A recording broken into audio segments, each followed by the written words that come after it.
Rain, tila binabakuran si Fiang.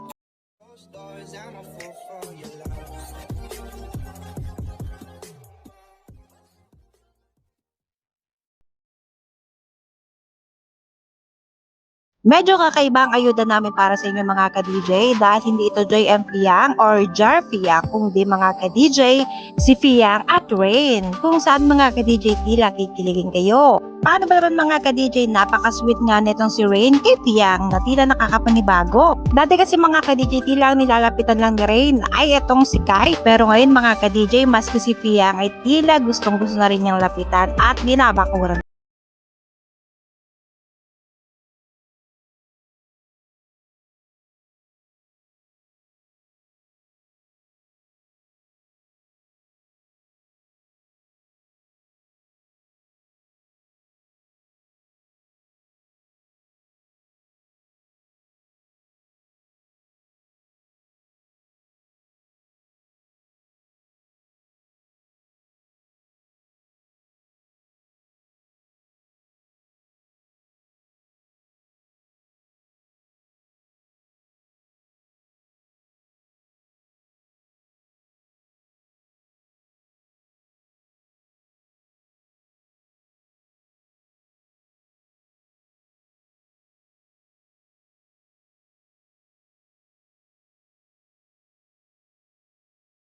Nominated si Fiang kaya ito na yung pagkakataong isave mo siya. Narito ang exact instructions para makaboto ka. Huwag mo kakalimutan isave siya.